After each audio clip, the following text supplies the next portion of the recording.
সাল্লাল্লাহু আলাইহি ওয়াসাল্লাম কুরআন হাদিসের জ্ঞান শিক্ষা দিয়ে একটা বর্বর জাতিকে, একটা অশিক্ষিত অসভ্য জাতিকে এই পৃথিবীর মধ্যে শ্রেষ্ঠ জাতি হিসেবে গড়ে তুলেছিলেন।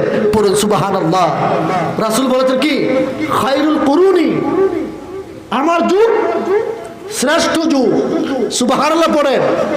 আরে কোন যুগকে শ্রেষ্ঠ বলেছে?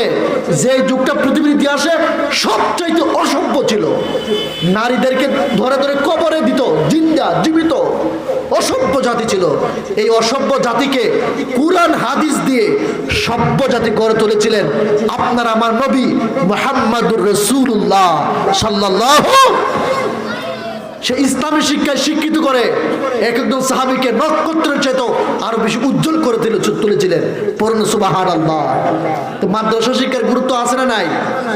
আজকেও যদি আমরা মাদ্রাসা শিক্ষাকে গুরুত্ব দিতে পারি ভালোভাবে, আপনার সন্তান আমার সন্তান একদিন দেখবেন এসপি ডিসি ম্যাজিস্ট্রেট হবে। কুরআন হাদিসের জ্ঞান থাকার কারণে কোনোদিন সে দুর্নীতি করবে। আমাদের সিলেটের প্রশাসক ডিসি সরওয়ার আলম সাহেব হাফিজাহুল্লাহ, আল্লাহ তাকে হেফাজত করুক, আল্লাহুম্মা আমিন।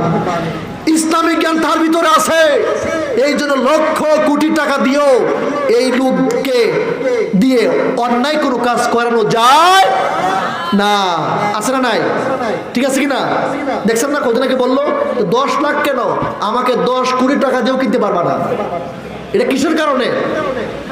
কুরআন হাদিসের জ্ঞান তার ভিতরে আছে বলে।